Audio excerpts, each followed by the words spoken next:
আমরা ৫ জনকে গ্রেপ্তার করি এবং থানা পুলিশ একজনকে গ্রেপ্তার করে। যখন তারা বিভিন্ন মালামাল লুণ্ঠন করতে থাকে তখন একজন চাইনিজ নাগরিক সে বাধা প্রদান করে, তাকে ধারালো ছুরি দিয়ে তাকে কুপিয়ে গুরুতর জখম করে। ডাকাতরা পালিয়ে যাওয়ার সময় ভুলে তাড়াহুড়ার সময় তাদের একটা ফোন রেখে যায়। সেটার সূত্র ধরেই আমরা আমাদের আভিযানিক কার্য পরিচালনা করি।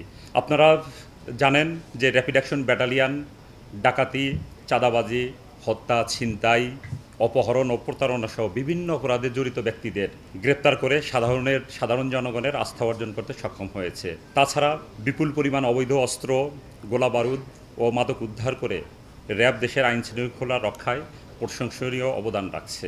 তারই ধারাবাহিকতায় গত ১৪ তারিখ একদল ডাকাত ১৫ থেকে ২০ জন হবে ইয়াংজি জিয়াং প্রকল্পের মেইন গেটে চলে আসে সন্ধ্যে ৭:১০ দিকে। মূলত সন্ধ্যে ৭টা এবং সকাল ৭টা হলো এই ফ্যাক্টরির যে শ্রমিকরা আছে শ্রমিকদের শিফটিং টাইম। এই সময় মূলত তাদের যে মেইন গেটটা থাকে সেটা বলা যেতে পারে ওপেন থাকে, কেচি গেট যেটা সেটা ওপেন থাকে। ঠিক ৭:১০ সময় ১৫-২০ জনের ডাকাত দল মেইন গেটের যে দরজা, সেই দরজার ছিটকিনিটা বাইরে থেকে কিন্তু হাত দিয়ে কিন্তু খোলা যায়, ভিতরে প্রবেশ করে ওইখানে ২ জন গার্ড ছিল। প্রথমে গার্ড রুমে এই ২ জন গার্ডকে বেঁধে তারা বাম পার্শ্বে তাদের যে অফিসিয়াল বিল্ডিং আছে, দোতলা বিল্ডিং, সেই বিল্ডিংয়ে তারা যায় ডাকাতরা ওখানে গিয়েই নিচতলা একজন চাইনিজ নাগরিক ছিলেন, তাকে অস্ত্রের মুখে জিম্মি করে। প্রাথমিক তদন্তে আমরা যেটা দেখেছি যে বিভিন্ন দলে ভাগ হয়। একটা দল মেইন গেটের বাইরে থাকে, আর একটা দল থাকে আপনার মেইন গেটের ভিতরে, যারা এই গার্ডদের নিয়ন্ত্রণ করছিল। আর একটা দল গ্রাউন্ড ফ্লোরে যে চাইনিজ নাগরিক ছিল তাকে জিম্মি করে রাখে। আর একটা দল উপরে চলে যায়, দোতলায় চলে যায় এবং বিভিন্ন জায়গায় মালামাল, টাকা পয়সা সেগুলো লুণ্ঠন করতে থাকে। ওই ভবনের ভিতরে যেই সিসি ক্যামেরা ছিল একসময় তারা সিসি ক্যামেরাগুলো ভেঙে ফেলে, যাতে সিসি ক্যামেরা যাতে রেকর্ডিং না হতে পারে। এদিকে যখন তারা বিভিন্ন মালামাল লুণ্ঠন করতে থাকে তখন একজন চাইনিজ নাগরিক সে বাধা প্রদান করে, তাকে ধারালো ছুরি দিয়ে তাকে কুপিয়ে গুরুতর জখম করে। এখন সে আদ্দিন হসপিটালে চিকিৎসাধীন আছেন।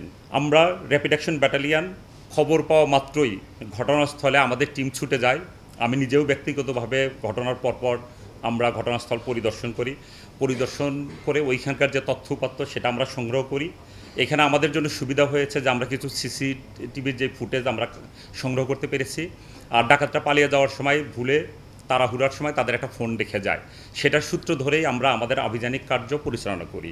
আমরা তাদের অনেককেই আইডেন্টিফাই করতে সমর্থ হই এবং এদের গ্রেপ্তারের জন্য অভিযান পরিচালনা করতে থাকি। শেষ পর্যন্ত আমরা ৫ জনকে গ্রেপ্তার করি এবং থানা পুলিশ একজনকে গ্রেপ্তার করে।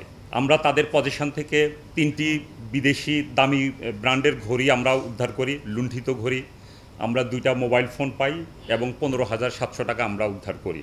এই উদ্ধার অভিযান এবং গ্রেপ্তার অভিযান, এই অভিযানটা অব্যাহত আছে। যেই 5 জনকে আমরা গ্রেপ্তার করেছি এরা মূলত হলো কেরানীগঞ্জ এবং মুন্সিগঞ্জের বাসিন্দা। এরা প্রত্যেকেই কোনো না কোনো পেশার সাথে জড়িত আছে। কেউ এখানে অটো চালক আছে, কেউ রং মিস্ত্রি, রড মিস্ত্রি, বাস ড্রাইভার।